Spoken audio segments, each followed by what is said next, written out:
হরে কৃষ্ণ, রাধে রাধে। আমি তো কীর্তন শুনতে এসেছি আমাদের সাঁইথিয়া মনসা পল্লীতে। কালকে গিয়েছিলাম মল্লিকপুরে, আজকে হচ্ছে সাঁইথিয়াতে। একদম সামনে বসেছি, কিন্তু যিনি কীর্তন করছে উনি ওইদিকে মুখ করে করছে, এদিকে ঘুরবে। এবার আমি এবার লুকিয়ে যাবো, লুকিয়ে আসবো। তোমরা জানো আমার ভাই নিমাইকে বলো না যে আমি তোমাদের সাথে গেছি। আমি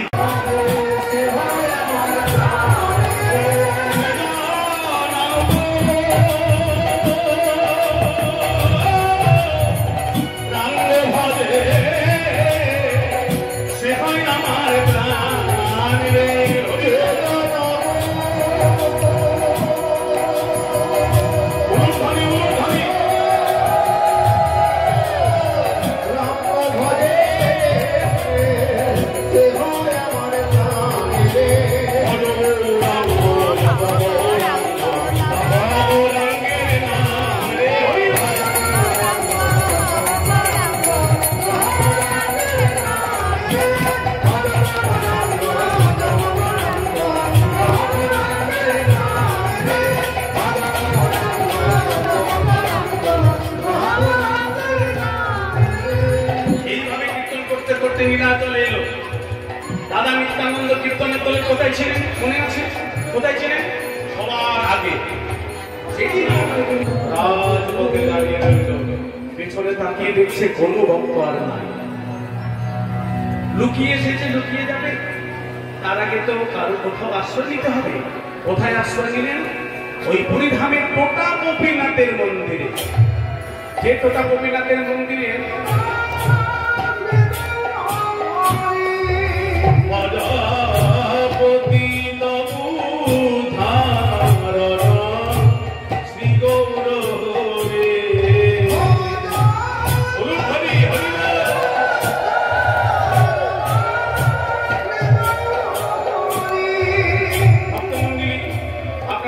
একটা কথা বলি, যেখানে ভোগ নিবেদন হবে, যেখানে ভোগের গান হবে, আপনারা কিন্তু কেউ চুপ করে দাঁড়িয়ে থাকবেন না। যার যা আছে তাই দিয়ে সেবা করবেন। কেউ যদি গানটা জানেন গানটা গাইবেন, কেউ যদি গানটা জানেন না করতালি দেবেন, যদি কেউ করতালি দিতে পারবেন না অনুধ্বনি দেবেন। কোন কথা চুপ করে বসে থাকবেন না। শ্রী গৌর হরি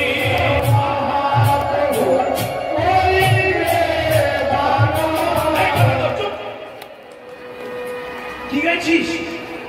কি বলছিস? কেন দাদা, আমি কি কিছু ভুল গাইছি? তুমি আমাকে বললে ভোগের গান গাইতে, আমি ভোগের গান গাইছি। কিছু কি ভুল গাইছি? না, ভুল গাছনি, কিন্তু কেন গাইছিস? এই দেখো, তুমি বললে ভোগের গান গাইতে, আমি ভোগের গান গাইছি। না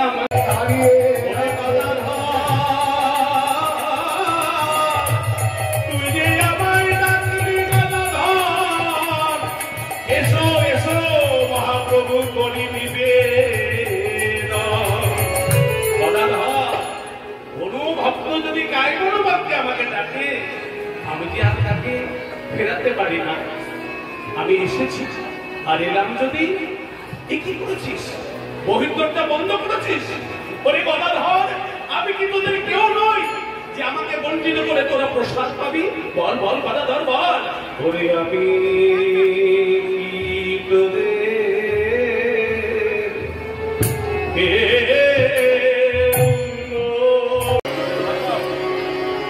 जब हम पैदा हुए जग हंसे हम रोए,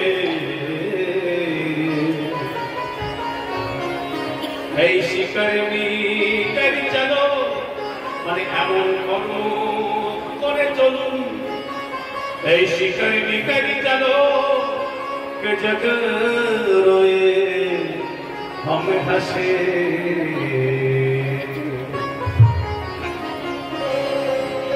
এই দেহটাকে একটা চাদরের সঙ্গে তুলনা করলে, এই দেহ চাদর, চামড়া চাদর, তাই না? তবে চাদরটা গোটা কি? এই দেহ চাদরটা গোটা না আছে ফুটো ফাটা?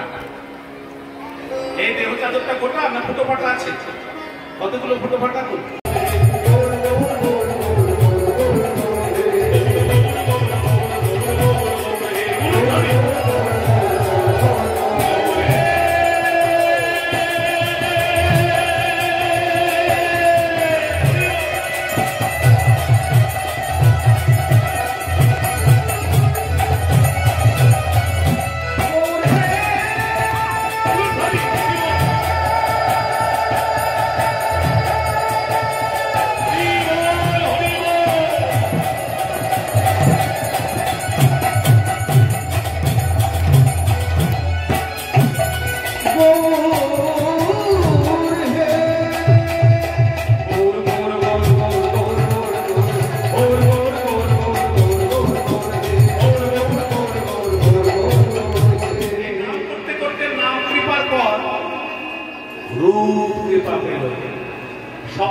কোন সুন্দর দর্শন দিলেন। ওরে সূত্রধরের যে কথাটা বললাম আপনারা জেনে রাখুন, আমি নিজেও সূত্রধরের পরিবারের। হৃদয় গৌর হরি বল হরি বল, যেথায় শ্যামকুণ্ড রাধা কুণ্ড, শ্যামকুণ্ড রাধা কুণ্ড,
যমুনায় স্নান করে যেই না নিজের কুণ্ডে এসে জন্মে দেখছে নাসিকার নাক ছাপি ললিতারে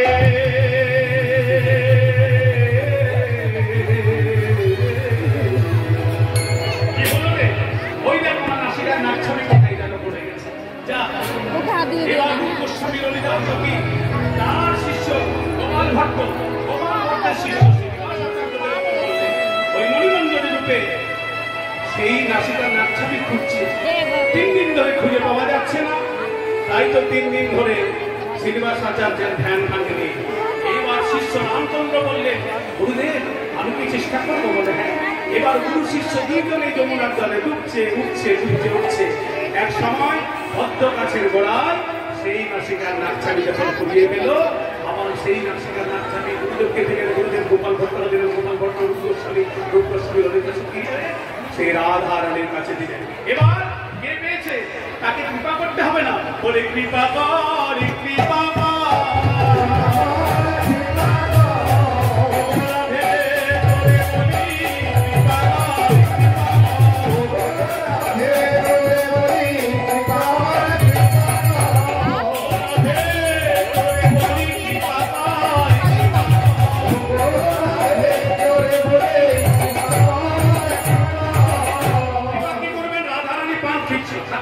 সেই চরিত্র পান শিষ্য পরম্পরায় রামচন্দ্রের হাতে এলো।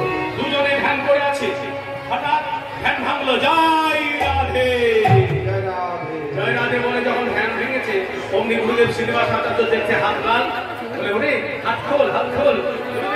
হাত খুলবো কি? হাতটা খুলতে হবে। এমন সময় দেখছে হাতে সে রাধা রানীর চর্বিত পান। সেই চর্বিত পান জনসমক্ষে তখন বিলিয়ে দিলেন। সবাই তখন জয় রাধে, জয় রাধে বলল। জয় শ্রীকৃষ্ণ বল, জয় রাধে, জয় শ্রীকৃষ্ণ বল, জয় শ্রীকৃষ্ণ বল, জয় রাধে, জয় শ্রীকৃষ্ণ বল, জয় রাধে।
লীলাটা শেষ। এই দেখো কীর্তন শেষ হয়ে গেল, দ্বিতীয় কীর্তন শুরু হবে। এই দেখো এবার বাড়ি যাবো। তো একটা পালা কীর্তন শেষ হয়ে গেলো, দ্বিতীয় কীর্তন শুরু হচ্ছে। স্বর্ণকার এখনো আসেনি নিতে, তো আমি এটা দেখবো, ও আসবে তারপর বাড়ি যাব। ওইখানে সামনে মন্দির আছে, ওই দেখো। আমি এই মন্দিরে এখনো দেখিনি, যদি ভিড় কমে যায় তো যাবো, নাহলে কালকে তাড়াতাড়ি এসে মন্দিরটা দর্শন করাবো তোমাদেরকে। নতুন কীর্তন শুরু হলো।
জয় নিতাই, জয় নিতাই, জয় শ্রী গৌরহরি, জয় শ্রী গৌরহরি, জয়।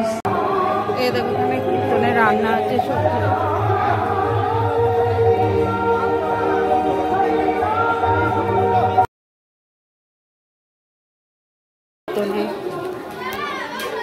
হাজার হাজার লোক আছে, তার জন্য অন্ন হচ্ছে। সারা রাত এখন অন্ন হবে, সয়াবিন আলুর সবজি, সয়াবিন আলুর সবজি। আর এদিকে সবজি আমান্য হচ্ছে। আমার প্রসাদ পাওয়া হয়ে গেল।